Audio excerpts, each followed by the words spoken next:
Friends, அஸ்ஸலாமு அலைக்கும். இன்றைக்கி முருங்கைக்கீரை காம்பு வச்சு ஒரு அருமையான ரசம் செய்யலாம். வாங்க கிச்சனுக்கு போகலாம்.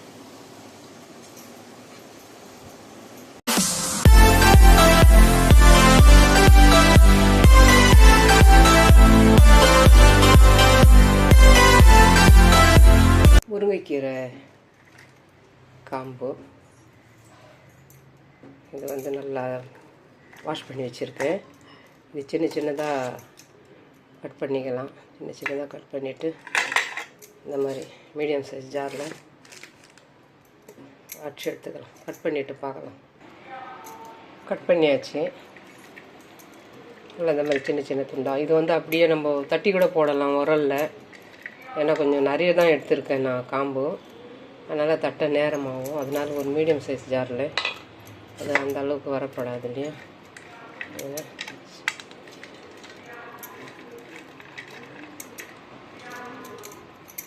ஒரு 2 பேட்சாக போட்டு அடிச்சு எடுத்துக்கலாம். கொஞ்சம் லைட்டாக தண்ணி சேர்த்துக்கணும்.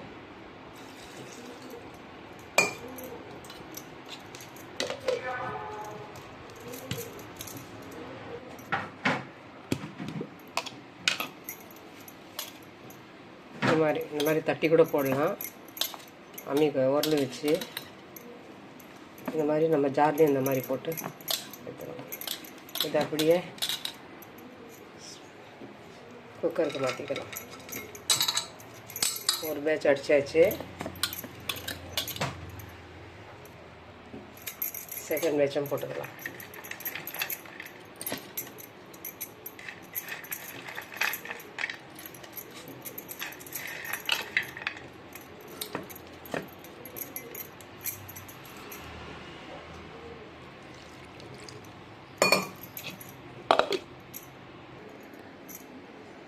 ஒரு 4 தக்காளி வாஷ் பண்ணிக்கணும். இதையும் அப்படியே போட்டுருக்கோம்.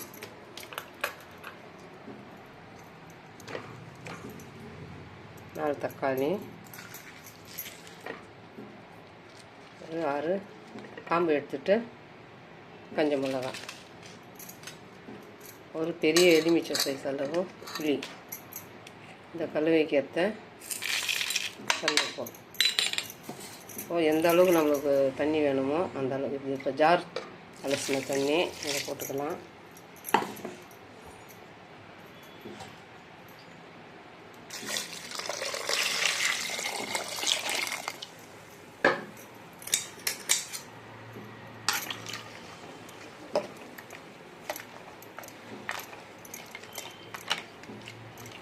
காரம் நம்மளுக்கு ஏற்ற காரம்.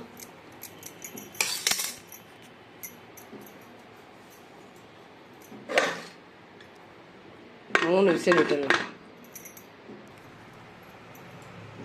ஒரு 1/4 ஸ்பூன் மஞ்சள் தூள்,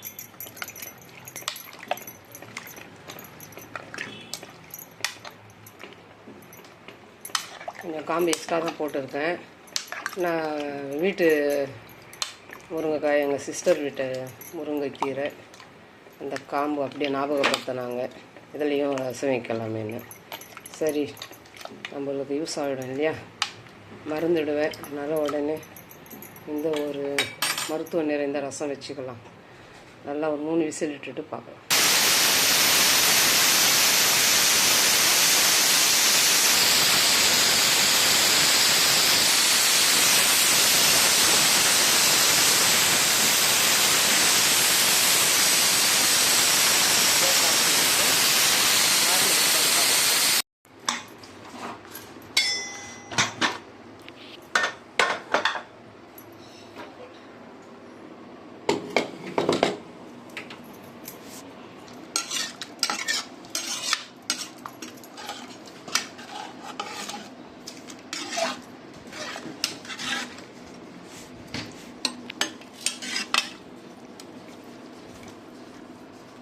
நல்லா ஆறணும். ஆறின பிற்பாடு நல்லா கை வச்சு எல்லாத்தையும் நல்லா கரைச்சிக்கணும்.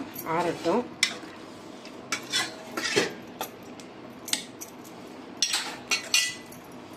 ரெண்டு ஸ்பூன் மிளகு, 2 ஸ்பூன் சீரகம். ஃபஸ்ட்டு மிளகு சீரகம் அடிச்சிடணும். ஒரு பூண்டு உரிச்சு வச்சுருக்கேன்.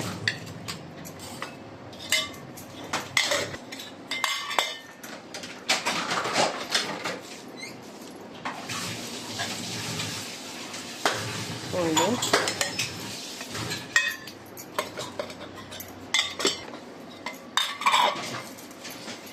லைட்டாக தான் போட்டணும் மிக்சியை, பூண்டு போட்ட பிற்பாடு. ரொம்ப ஓட்டினீங்கன்னா நைஸ் ஆகிடும். ரசத்துக்கு தட்டி தானே எடுக்கணும். நம்ம மிக்சியில் போடுறதுனால ரொம்ப லாங்காக மிக்சியை ஓட்டக்கூடாது. கொஞ்சம் பார்த்துக்கோங்க.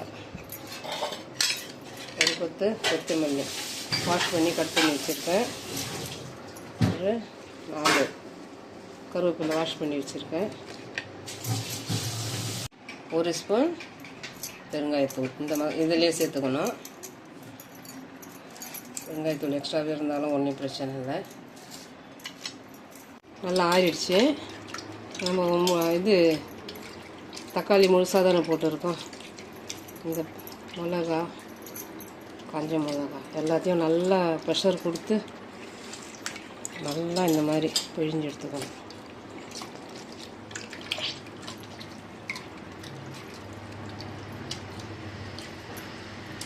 கர்ப்பமாக இருக்கிறவங்க 7வது மாதத்துலேருந்து 10 நாளைக்கு ஒரு வாட்டி, மாதத்தில் ஒரு 3 வாட்டி இந்த மாதிரி ஒரு ரசம் வச்சு நல்லா சூடு இருக்கும்போதே அதில் முட்டை ஒன்று உடச்சி ஊற்றி இந்த ரசம் போட்டு சாப்பாடு கொடுக்கணும். அவங்க டெலிவரி டைமில் எந்த ஒரு காம்ப்ளிகேட்டும் வராது. நல்லா ஒரு நார்மலான ஒரு டெலிவரிக்கான வாய்ப்பு உண்டு. நல்லா இந்த வாயுவெல்லாம் நல்லா கழிச்சி கொடுக்கும்.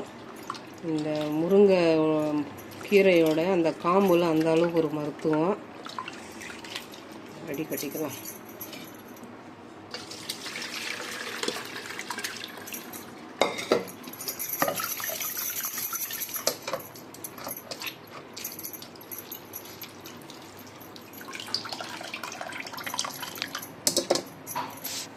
இது வந்து ஃபஸ்ட்டு இதில் உள்ள தண்ணியில் பிசைஞ்சு எடுத்தாச்சு.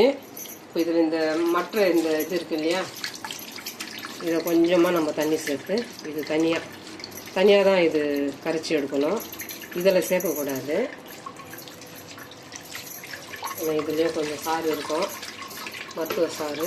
எல்லாத்தையும் நல்லா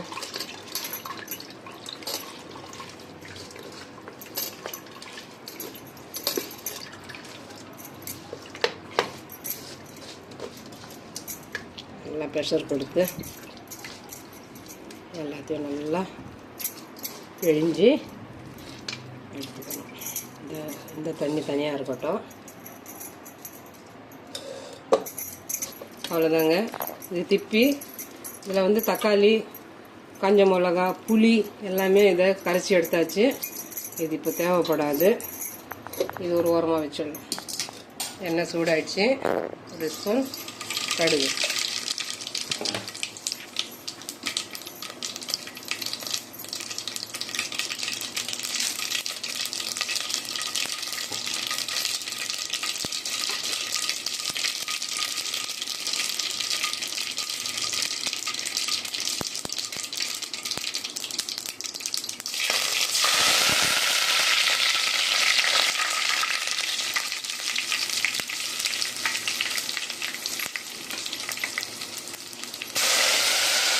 கொத்தமல்லி,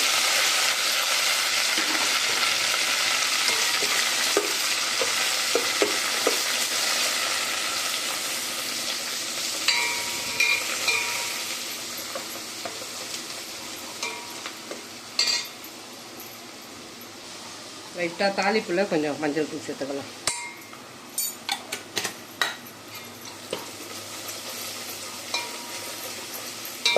கொஞ்சம் கலர்ஃபுல்லாக இருக்கணும் இல்லையா. மஞ்சள் சாப்பிட்றது தப்பு இல்லை, கிருமி நாசினி. இப்போ ஃபஸ்ட்டு நம்ம எடுத்து தண்ணி வரும் இந்த பக்கம் இருக்குது. லாஸ்ட்டில் கொஞ்சம் இதில் தண்ணி போட்டு இதை நம்ம நல்லா பிழிஞ்சு எடுத்தோம் இல்லையா, அந்த தண்ணி தான் ஃபஸ்ட்டு சேர்க்கணும்.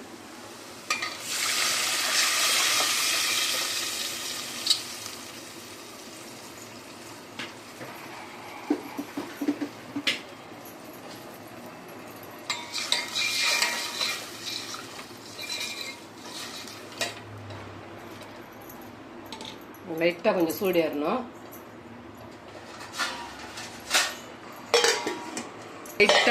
லைட்டாக ஒரு பச்சை தண்ணி சேர்த்துருக்கோம் இல்லையா, இப்போ நம்ம ஃபஸ்ட்டு ரவுண்ட் எடுத்தோம் பாருங்கள், அந்த கரைச்சலை சேர்த்துக்கணும்.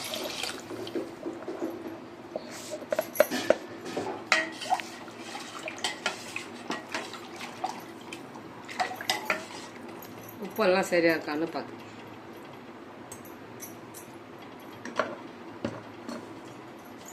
கொஞ்சம் கம்மியாக இருக்குது. லைட்டாக பபுள்ஸ் வரும்.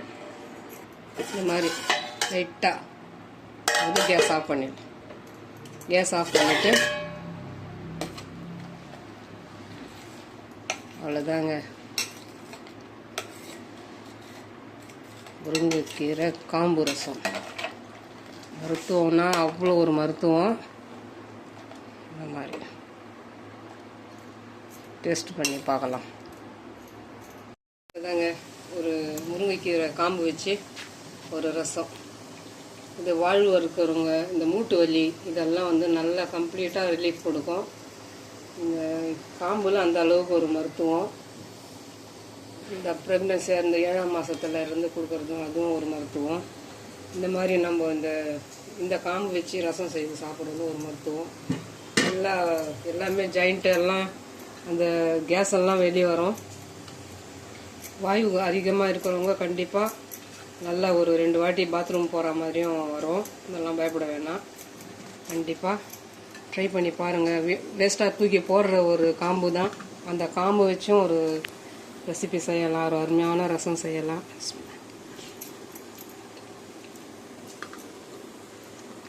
ரொம்ப ரொம்ப நல்லா இருக்குங்க. அதே சமயம் இது சூப் மாதிரியாகவும் குடிக்கலாம். இது அப்படியே ஒரு கிளாஸில் ஊற்றி குடிக்கலாம். கிண்ணத்தில் போட்டு கொஞ்சம் கார்ன் பவுடர் கலந்து கூட குடிக்கலாம். இருந்தாலும் ஒரு டேஸ்டான ஒரு காம்பு ரசம், முருங்கைக்கீரை காம்பு ரசம். இந்த முருங்கைக்கீரை காம்பு ரசம் ரொம்ப ரொம்ப ஒரு மருத்துவம் நிறைந்தது. கண்டிப்பாக கர்ப்பமாக இருக்கிறவங்க 7ஆம் மாதத்துலேருந்து இதை ஒரு 10 நாளைக்கு ஒரு வாட்டி குடிச்சு பாருங்கள். உங்களுக்கு பிரசவத்தில் எந்த தொந்தரவும் இருக்காது. இதெல்லாம் அந்த காலத்து பாட்டி வைத்தியம். ஒரு வலி எடுத்தால் இந்த ரசம் வச்சு தான் கொடுப்பாங்க, காம்பு ரசம் வச்சு தான் கொடுப்பாங்க. இதில் ஒரு முட்டை உடச்சி ஊற்றி இன்னும் கொஞ்சம் அதிகமான மிளகு, சீரகம் இது ரெண்டுத்தையும் சேர்ந்து அந்த ரசம் வச்சு கொடுத்தீங்கன்னா கண்டிப்பாக டெலிவரி ஈஸியாகவும் எந்த ஒரு பிரச்சனையும் இருக்காது. அந்த காலத்து ஒரு மெத்தட் இதெல்லாம். கண்டிப்பாக ட்ரை பண்ணுங்கள். எந்த ஒரு சைடு எஃபெக்ட் கிடையாது இதில். இந்த காம்பு ரசம் பிடிச்சிருந்துச்சுன்னா like, comment, share, bell button மறக்காமல் நல்ல உள்ளவங்கள் வேகம் சேனலுக்கு சப்ஸ்கிரைப் பண்ணுங்கள். அஸ்ஸலாமு அலைக்கும்.